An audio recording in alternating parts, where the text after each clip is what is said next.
Bismillahirrahmanirrahim. Assalamualaikum warahmatullahi wabarakatuh. Bismillahirrahmanirrahim. Pada kesempatan kali ini izinkan saya, nama Prince Akbari Basir, dari kelas Hukum Keluarga Islam semester 4, nomor induk mahasiswa 010221011010. Pada pelajaran fikih munakahat ini, izinkan saya untuk mempresentasikan hasil dari makalah saya, yaitu yang berjudul Dispensasi Nikah di Bawah Umur yang Ideal, di mana judul ini saya bawa dalam rangka rasa penasaran saya terhadap suatu fenomena dispensasi nikah, khususnya dispensasi mengenai umur pernikahan. Sedangkan topik apa saja kan yang akan saya bawakan? Yang pertama, saya akan bawakan apa itu dispensasi nikah dan apa saja syaratnya. Yang kedua, seperti apa fungsi pengadilan dalam dispensasi nikah. Yang ketiga, bagaimana pertimbangan hakim dalam penetapan dispensasi nikah. Lanjut ke materi pertama, yaitu apa itu dispensasi nikah dan apa saja syaratnya. Nah,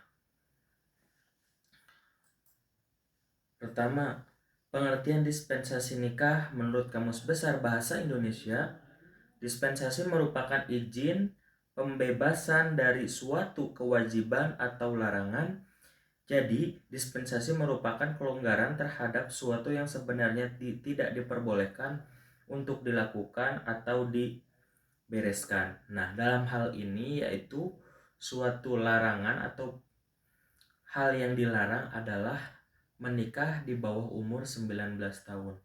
Maka bagi orang-orang yang ingin menikah di bawah umur 19 tahun, maka diwajibkan untuk meminta izin kepada pengadilan, yaitu dengan melakukan cara dispensasi nikah. Sedangkan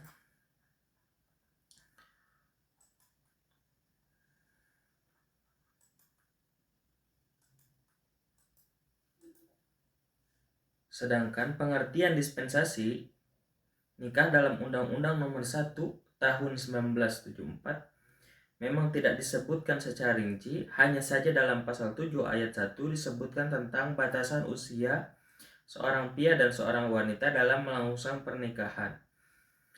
Dan itu dijelaskan jika terjadi penyimpangan terhadap ketentuan dan dalam ayat 1 maka dapat meminta dispensasi kepada pengadilan atau pejabat yang ditunjuk oleh kedua orang tua pihak mempelai pria maupun wanita. Nah, sedangkan dalam peraturan itu sendiri itu sudah memberikan pengecualian bagi orang-orang yang ingin menikah di bawah umur 19 tahun, yaitu sesuai dengan ketentuan undang-undang, yaitu dengan cara mengajukan ke pengadilan yang dilakukan oleh orang tua, bukan sama mempelainya tapi oleh orang tua, baik dari pihak laki-laki maupun dari pihak perempuan. Lanjut.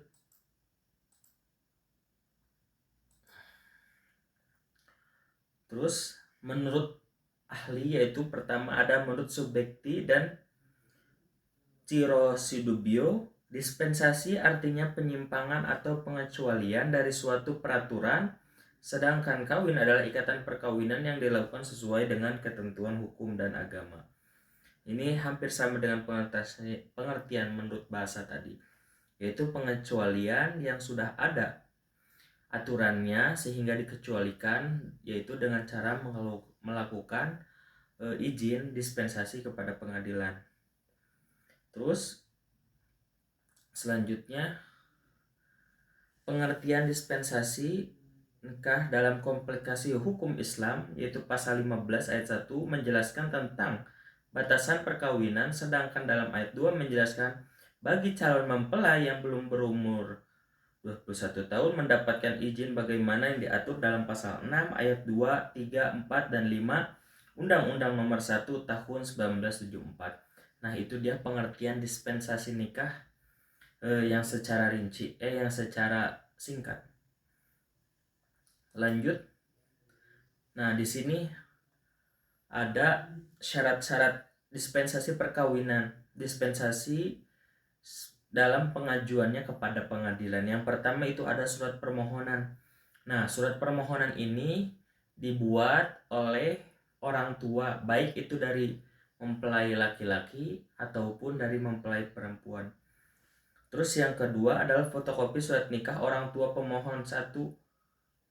Nah, ini fotokopi surat orang tua pemohon, yaitu orang tua dari mempelai wanita dan laki-laki membuat surat fotokopi juga surat nikah dari keduanya yang dimateraikan di kantor pos, yaitu dengan materai 6.000. Yang ketiga, surat keterangan kepala kantor urusan agama setempat yang menerangkan penolakan karena masih di bawah umur. Nah, jadi sebelum mengajukan dispensasi nikah, maka harus melaporkan dulu kepada KUA setempat bahwa pihak pemohon akan melangsungkan pernikahan di bawah umur, sehingga munculnya surat penolakan terhadap batasan umur, sehingga kita bisa memohon perizinan dispensasi nikah kepada pengadilan. Seperti itu. Terus lanjut yang keempat, fotokopi akte kelahiran calon pengantin laki-laki dan pengantin perempuan. Nah, yang kelima, surat keterangan miskin dari camat apabila kurang mampu. Yang keenam, permohonan dispensasi kawin diajukan oleh ketua orang tua.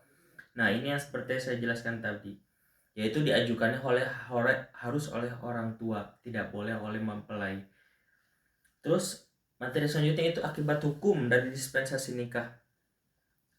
Pada dasarnya, permohonan dispensasi kawin di pengadilan agama itu untuk memperoleh adanya kepastian hukum atau pembuktian secara yuridis mengenai hukum yang ditimbulkan dengan adanya perkawinan bagi mereka yang usianya belum mencapai batas maksimal dalam sebuah perkawinan, sebagaimana yang dijelaskan dalam pasal 7 ayat 1 Undang-Undang Nomor 1 Tahun 1974 tentang perkawinan, yaitu tentang batas umur di bawah 19 tahun tidak diperkenankan untuk menikah.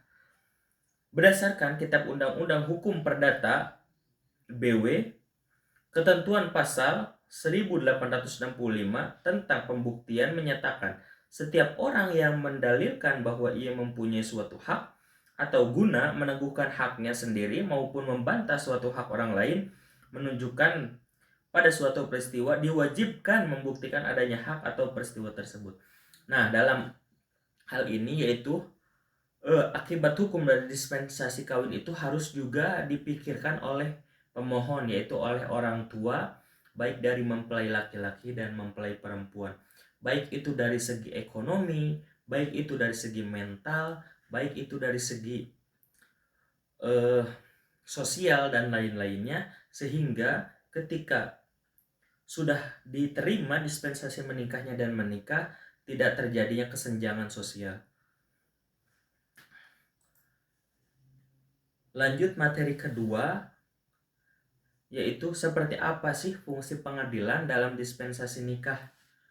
Nah, jadi di sini kita akan menjelaskan fungsi pengadilan khususnya dalam hal ini dispensasi nikah ini, yaitu pengadilan agama. Peran pengadilan agama melalui dispensasi nikah adalah sangat signifikan dalam memberikan perlindungan anak. Hal ini disebabkan karena pengadilan agama memiliki kewenangan untuk menerima, memeriksa, dan memutuskan perkara permohonan dispensasi nikah. Tentu saja dengan pertimbangan hukum yang matang yang tidak terlepas dari pertimbangan sosiologis, historis, dan filosofis.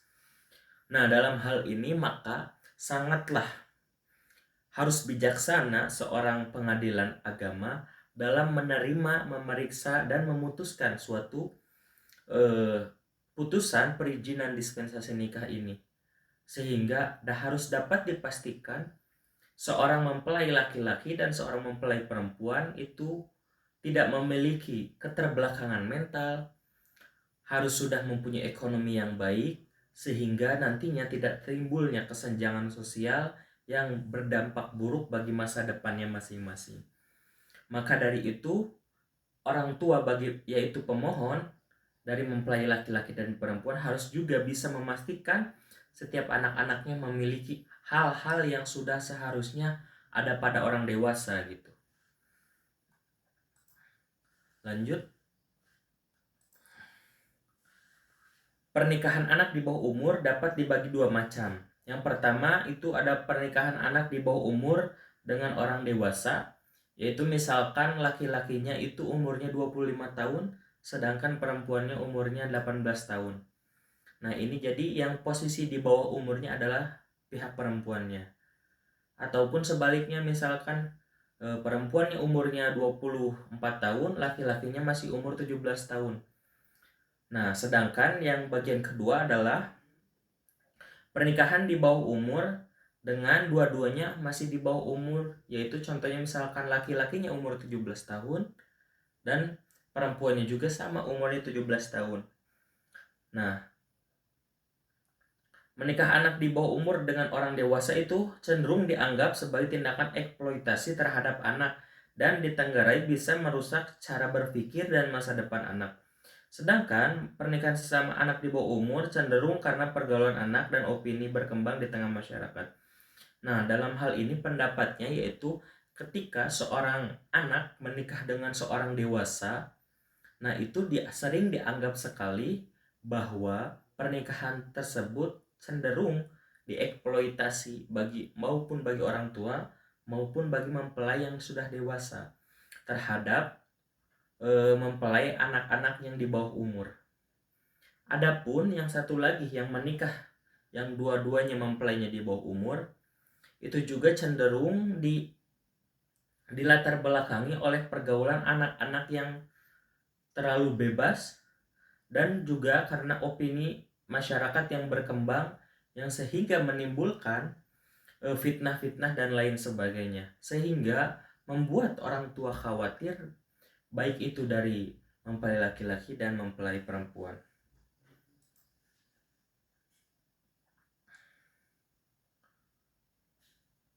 Permohonan dispensasi nikah yang diajukan oleh para pemohon tidak hanya karena faktor umur yang belum cukup untuk menikah baik bagi calon suami maupun calon istri, tetapi terdapat alasan lain, yaitu dikarenakan sudah mempunyai hubungan yang telah sedemikian eratnya sehingga para pemohon sangat khawatir akan terjadinya perbuatan dilarang oleh ketentuan hukum dan syariat dan lain sebagainya.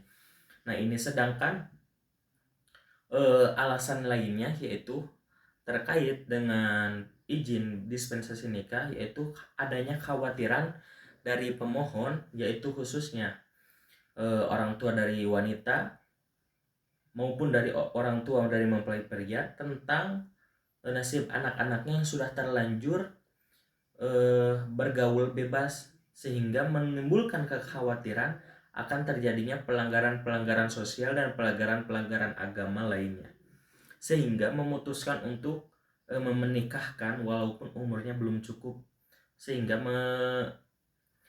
mengajukan dispensasi batas umur kepada pengadilan, yaitu dispensasi nikah tersebut. Nah, sini timbul apa akibat hukum menikah di bawah umur.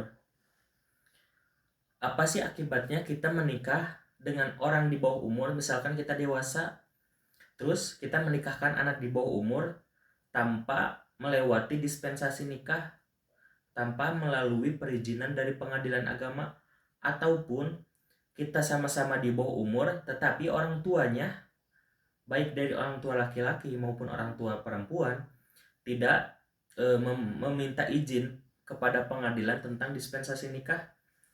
Sesuai merujuk pada pasal 10 Undang-Undang berbagai bentuk pemaksaan perkawinan, termasuk diantaranya perkawinan anak, diancam dengan pidana penjara paling lama 9 tahun dan atau pidana denda paling banyak 200 juta.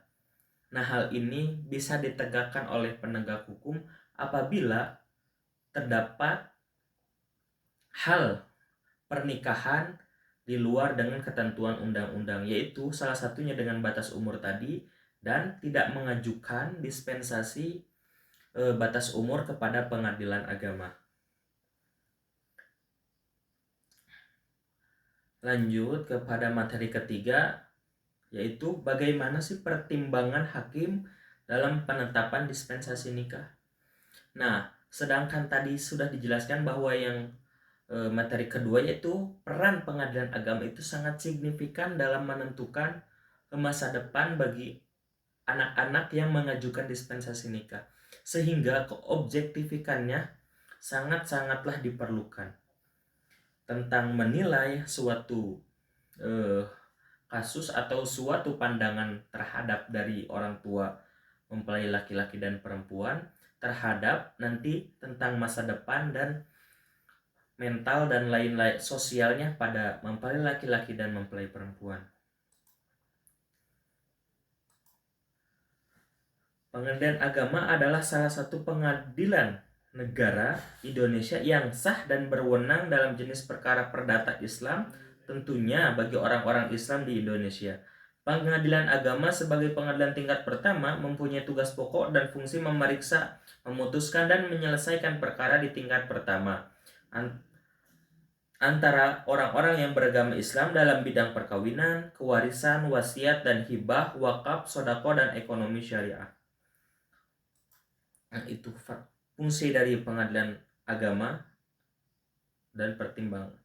Nah, salah satu bidang perkawinan yaitu bidang perkawinan yang di bawah naungan pengadilan agama.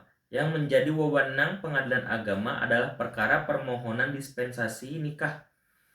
Asas yang tertera dalam undang-undang adalah kedewasaan usia pernikahan, artinya calon mempelai harus matang jiwa dan raga sebelum melangsungkan pernikahan, yaitu tertuang dalam Undang-Undang Nomor 1 Tahun 1974 Junto yang diubah kepada Undang-Undang Nomor 16 Tahun 2019 Pasal 7 Ayat 1 menyebutkan batas usia perkawinan, yaitu apabila calon mempelai laki-laki dan perempuan telah mencapai umur 19 tahun. Dalam menetapkan setiap perkara yang masuk terutama permohonan dispensasi nikah dan mengenai pelaksanaan peradilan, hakim berpedoman pada Undang-Undang Nomor 48 tentang kekuasaan kehakiman. Nah, hakim juga melaksanakan tugasnya sesuai dengan Undang-Undang Kekuasaan Hakiman, yaitu salah satunya dalam penetapan dispensasi nikah. Maka hakim juga tidak boleh berpendapat sendiri tanpa berlandaskan tentang undang-undang kehakiman tersebut. Salah satunya juga terhadap dispensasi nikah. Maka subjektif dan objektifnya seorang hakim sangat-sangatlah diperlukan dalam menetapkan, menerima, memeriksa, dan menetapkan suatu permohonan dispensasi nikah.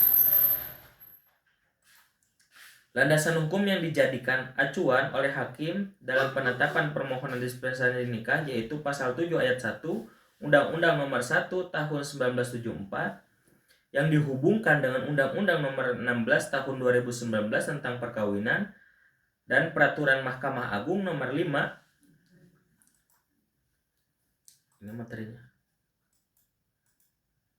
Nomor 5 Tahun 2019 tentang dispensasi nikah, Peraturan Menteri Agama Nomor 11 Tahun 2007 tentang percatatan nikah, dan Pasal 15 Kompilasi Hukum. Nah, dalam persidangan dispensasi nikah di pengadilan agama, hakim harus meneliti dan memastikan beberapa hal yang mengajukan pertanyaan-pertanyaan yang diberikan kepada pemohon, calon mempelai, dan saksi-saksi yang dihadirkan. Nah, selain juga mengacu kepada peraturan-peraturan kehakiman dan juga Mahkamah Agung, maka hakim juga harus menilai tentang psikologis mental dari seorang mempelai laki-laki dan mempelai perempuan dengan pertanyaan-pertanyaan, sehingga hakim bisa memastikan bahwa mempelai laki-laki dan mempelai perempuan itu sudah layak dan sudah pantas untuk menikah, sehingga nantinya ketika sudah menikah tidak mengalami kesenjangan sosial, baik itu kesenjangan mental, baik itu kesenjangan ekonomi, baik itu kesenjangan sosial dan kesenjangan-kesenjangan lainnya. Mungkin itu saja yang dapat saya sampaikan.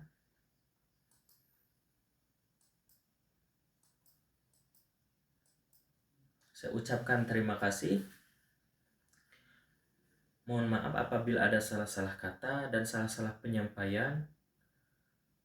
Wassalamualaikum warahmatullahi wabarakatuh. Ini